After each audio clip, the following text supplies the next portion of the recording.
Bonjour, bonjour les étoiles. Comment ça va ce matin? Alors j'avais envie de partager juste une petite capsule qui va paraître étonnante, mais c'est aussi intéressant dans le cadre de la cigarette et de l'arrêt du tabac de voir comment certaines blessures de vie peuvent impacter de manière assez incroyable la difficulté en fait d'arrêter de fumer. Et là je vais parler en l'occurrence de la blessure d'humiliation. Vous allez me dire, tiens, bizarre, comment une blessure d'humiliation peut affecter notre façon de fumer, mais vous allez comprendre.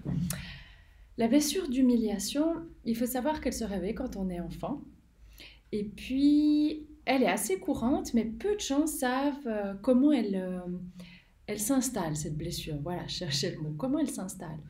Et en fait, cette blessure, elle va s'installer dès qu'on est tout petit, et puis que... Oh, je vais mettre mon téléphone sous silence parce que je sais comment ça va. Je constate qu'il n'est pas sous silence. Donc, elle affecte l'enfant quand il est tout petit, quand il aura des comportements inadéquats en société. En fait, c'est souvent en lien avec le regard des autres. Ça veut dire, mais je donne un exemple, un enfant qui fait une crise dans un magasin ou qui fait je sais pas, qui fait de colère dans le cadre où il y a des amis, il y a de la famille, il y a du monde, et puis que là, on lui dit non mais c'est quoi ce comportement? Arrête tout de suite, tu imagines, devant les autres, ça se fait pas, on se tient pas comme ça, on fait pas comme ci ou comme ça, dès qu'un comportement est jugé inadéquat, et l'enfant peut se sentir honteux, et la honte, ça procure cet élément de blessure qu'est l'humiliation. Je suis humiliée, en fait, je me sens humiliée parce que j'ai fait quelque chose qui va, qui plaît pas dans le regard des autres, qui est pas adéquat, et ça génère cette blessure-là, donc je me sens humiliée. Après, ça peut aussi être que l'enfant se salit, se tâche, il mange pas bien, et puis la maman, elle le traite de cochon, ou de petit cochon, ou mais qu'est-ce que t'es sale, mais regarde-toi, et puis là, tout de suite s'installe cette blessure de je me sens humiliée en fait.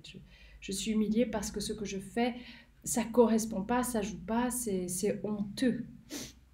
Toujours dans l'humiliation, la honte en fait. J'ai honte de moi vis-à-vis du regard des autres.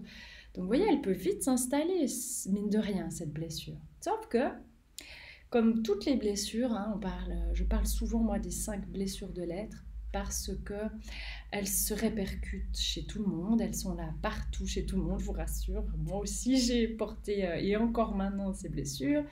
Tout le monde porte ces 5 blessures, qu'on a le rejet, on a l'injustice, on a la trahison, on a l'abandon et on a l'humiliation.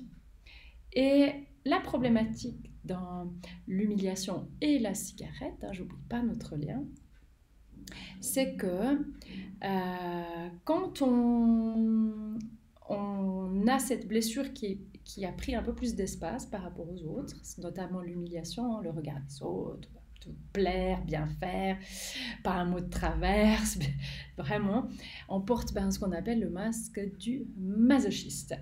Et le masque du masochiste, en quelque sorte, c'est un peu le sauveur. C'est une personne qui va vraiment endosser des responsabilités du bonheur des autres, des bien-être des autres, de tout pour les autres, mais rien pour elle, hein, puisque elle mérite pas, elle compte pas vraiment, donc c'est toujours pour le bien-être des autres. Mais aussi dans le but de récupérer un peu de reconnaissance et d'amour au passage, bien sûr, c'est légitime quelque part. Mais donc elle va tout donner et faire pour les autres. Et il y a une grosse problématique en lien avec la cigarette également que je retrouve dans les dynamiques de ce que je perçois avec la quantité de personnes qui vont et viennent au cabinet.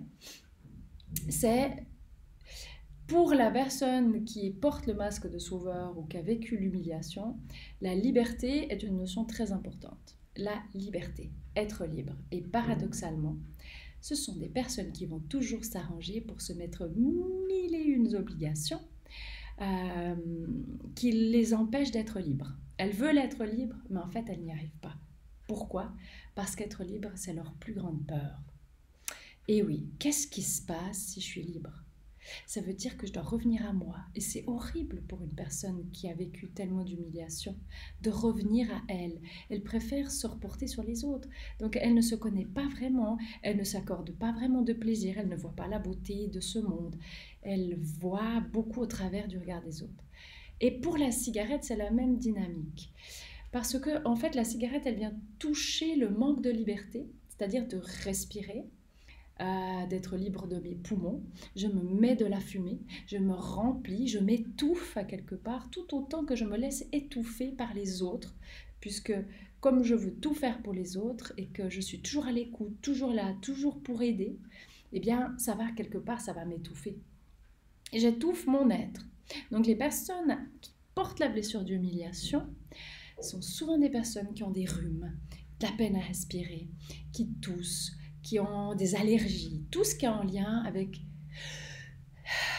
la liberté, respirer librement. Donc elles se laissent étouffer complètement. Et la cigarette, elle vient compléter en fait ce tableau, ce qui fait que c'est horrible pour une personne qui vit cette blessure-là pleinement d'oser imaginer se libérer du tabac, parce que ça va créer un vide. Et c'est ultra flippant de créer un vide. Donc, il faut remplir ce vide, puisque on se sent vide. Donc oui, ce sont des mangeuses compulsives bien souvent. Intéressez-vous, est-ce que vous mangez des fois debout, rapidement, vous grignotez debout, vous vous asseyez même pas. Vous mangez souvent des petites quantités ou des fois des grosses quantités de manière compulsive, c'est plus fort que vous. Vous avez besoin de remplir. En fait, c'est remplir un vide. Donc, dans le cadre du tabac, c'est vraiment bien de travailler sur l'estime de soi. Là, c'est fondamental. Hein, ça paraît étonnant. On se dit, bon, je vais arrêter de fumer et je dois travailler l'estime de moi. Mais oui, je dois travailler l'estime de moi pour poser aussi des suggestions et des affirmations pendant une séance de la capacité d'accueillir la liberté dans sa vie, que c'est quelque chose de positif. Mais c'est vraiment dans l'inconscient qu'on va travailler là-dessus, en se connectant à cette partie de vous qui a cette bonne raison d'avoir peur d'être libre. Et à ce moment-là, vous verrez à quel point ce sera beaucoup plus facile de vous libérer du tabac. En ayant une sorte de quiétude et de calme, parce que sinon c'est de l'anxiété et des peurs qui vont venir. Et l'arrêt du tabac, peut-être que vous allez réussir un temps, mais vous allez lâcher plus tard parce qu'il y a trop de peur en fait. Cette peur d'être libre. Donc oui, mes chères étoiles, vous qui avez vécu la blessure d'humiliation, vraiment, vraiment, accueillez la liberté dans votre vie. Mettez-y la joie d'être libre. Faites-vous des affirmations positives. Et si besoin, venez en séance parce que bien sûr, en glissant les suggestions positive à l'inconscient directement, ça va beaucoup plus vite.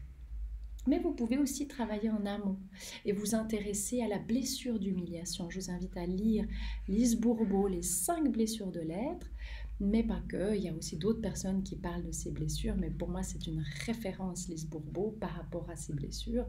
Et découvrez-vous, apprenez-en plus à votre sujet et ce sera plus facile pour vous de vous départir de certains schémas comportementaux. Voilà, c'était une petite parenthèse, une petite capsule pour vous aujourd'hui en lien avec le tabac et comment une blessure de vie peut affecter notre difficulté à nous libérer d'une dépendance.